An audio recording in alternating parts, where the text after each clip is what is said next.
Right now as you watch this video, there are more than 43,000 objects being tracked in orbit around Earth.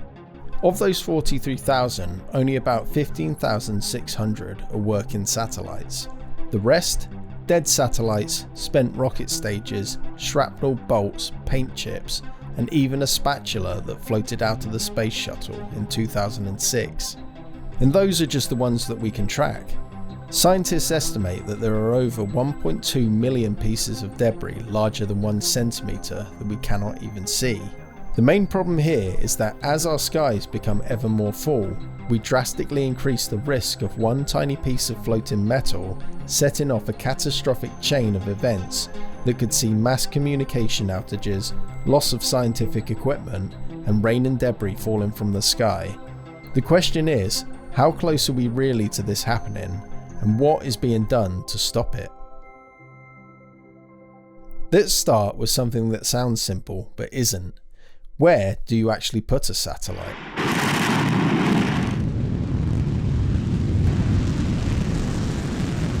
Space isn't a blank canvas. There are very specific physics-defined bands around the Earth where satellites can actually function. Go too low, the atmosphere drags you back and burns you up. Go too high, invisible belts of radiation fry your electronics. And between?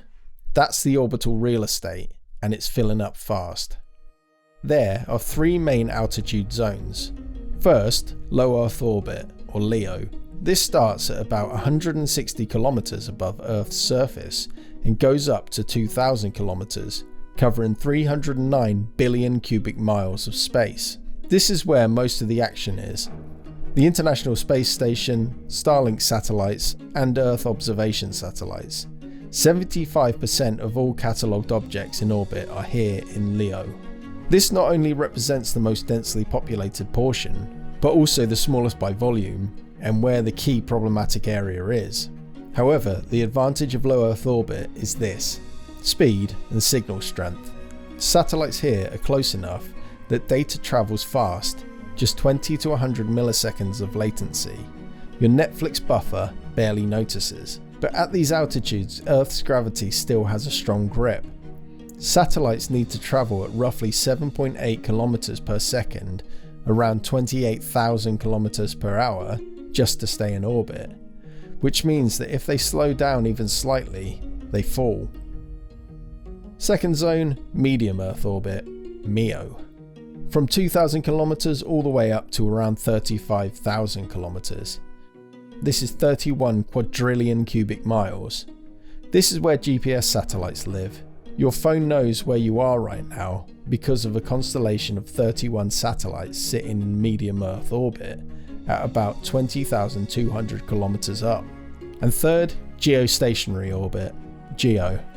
Exactly 35,786 kilometers above the equator.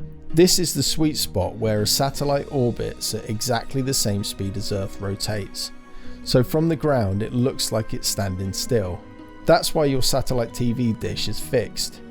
It points at a specific spot in the sky and never has to move. But there's a trade-off. A signal from a GEO satellite has to travel over 35,000 kilometers up to the satellite and another 35,000 kilometers back down. By the time that the data completes a full round-trip network ping, you're looking at 500 to 700 milliseconds of latency. That's why old satellite internet was so frustrating for gamers or video calls. So other than latency, why can't we just push everything higher, since there seems to be more room up there? There are 2 main reasons for this. First, the Van Allen radiation belts. These are 2 donut-shaped rings of high-energy charged particles trapped by Earth's magnetic field.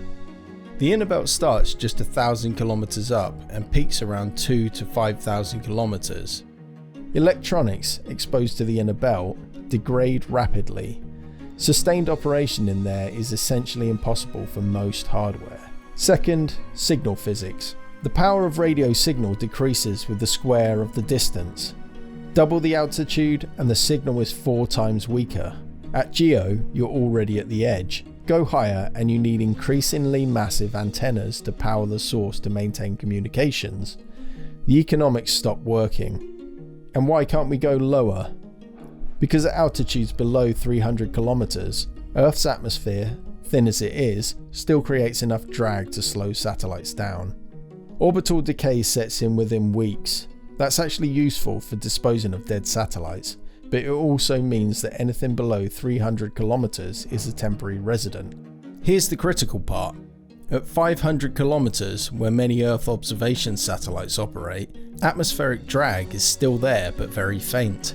A dead satellite can stay up here for several years before dropping, but past 700 or 800 kilometers, where many older satellites and debris clusters sit, and the atmosphere is so nearly non-existent that a piece of junk can remain trapped in orbit for hundreds of years.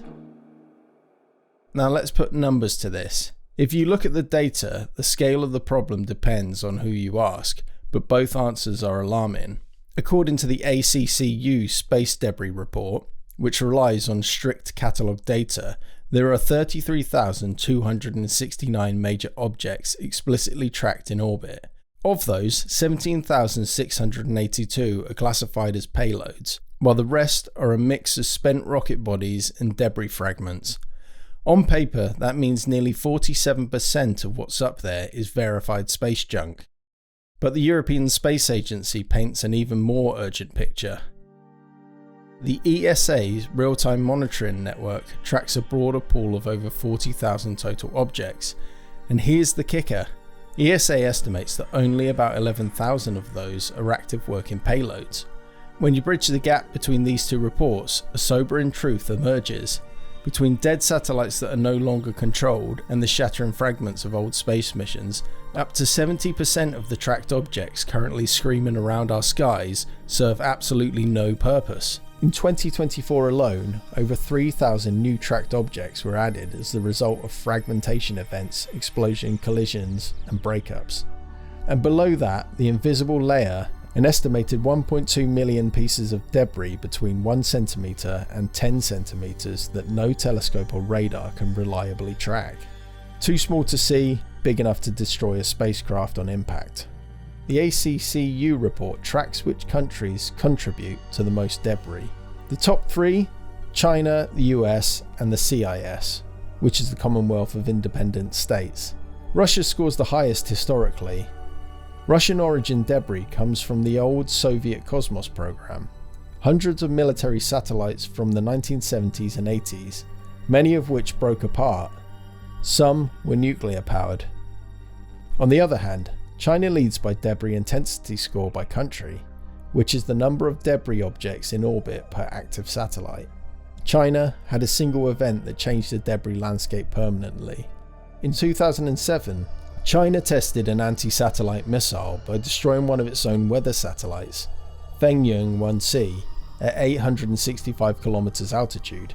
That single explosion created roughly 3,000 trackable fragments, and an estimated 35,000 pieces of debris larger than 1 centimeter. Most of that debris will remain in orbit for decades. In August 2024, a Chinese Long March 6A rocket broke apart in low Earth orbit. 700 confirmed fragments, possibly more than 900, in one event. That is the scale of risk we're dealing with. In 1978, NASA scientist Donald Kessler published a paper.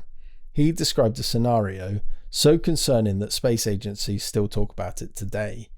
He called it the collision cascade. The idea is this: at a certain density of objects in orbit, a single collision creates debris.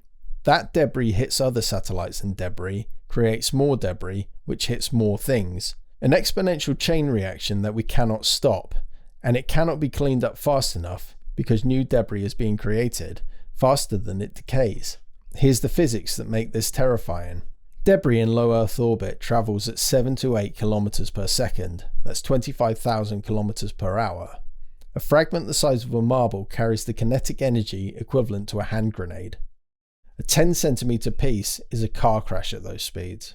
In 2009, an American Iridium communication satellite and a defunct Russian Cosmos military satellite collided at 789 kilometers altitude. Neither saw it coming. There was no warning systems capable of preventing it. The collision generated more than 2,000 trackable pieces of debris that's still up there today. Scientists now believe that in certain altitude bands, particularly between 900 and 1000 kilometers, the debris density has already crossed the threshold where Kessler's cascade is theoretically self-sustaining. Even if we stop launching satellites tomorrow, collisions in those bands would continue to generate debris for centuries. Here's where it gets interesting, because the world is starting to take this seriously, and there's real money flowing into solving it. The global space debris monitoring and removal market is worth approximately $1.14 billion in 2025, and is projected to grow to $1.68 billion by 2030. A problem created largely by governments is now being solved at least partially by private enterprise. The most ambitious active debris removal mission is ClearSpace 1, a European Space Agency project. A 4-armed robotic spacecraft designed to grab a defunct rocket part called Vesper that has been orbiting since 2013. This will be one of the first times in history a dedicated commercial mission captures and deorbits a piece of non-cooperative legacy junk. Japanese company Astroscale has raised over $384 million to develop debris capture hardware. There's also a regulatory push. The FCC in the United States now requires new satellites in low Earth orbit to deorbit within 5 years of end of mission. The old rule was 25 years. That change came into effect in 2022, but it only applies to new satellites. The legacy debris? Nobody's paying for that. Here is the uncomfortable truth. The satellites we depend on every day for GPS, weather forecasting, internet, communications, banking, and military coordination are operating in the same orbital shell that are increasingly being choked with debris. The physics of orbital mechanics gave us a Goldilocks zone. Not too low, not too high, the right altitude for the right purpose.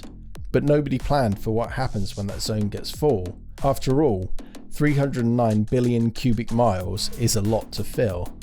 However, space technology is on the rise, and when you launch a satellite and it dies, it doesn't fall, it stays for decades, sometimes even centuries. Under international law, debris always belongs to the country that launched it, meaning you can't clean up another nation's junk without starting a diplomatic crisis. Yet there is no binding treaty forcing them to clean it up themselves. There's no global insurance scheme, no international cleanup fund, and no enforceable penalty for littering the cosmos. We are a few bad decisions away from a chain reaction that could be highly problematic for many day-to-day pieces of consumer tech, city infrastructure, and governmental operations. Solutions are coming, but with more and more satellites launching almost every week, will they be here quick enough?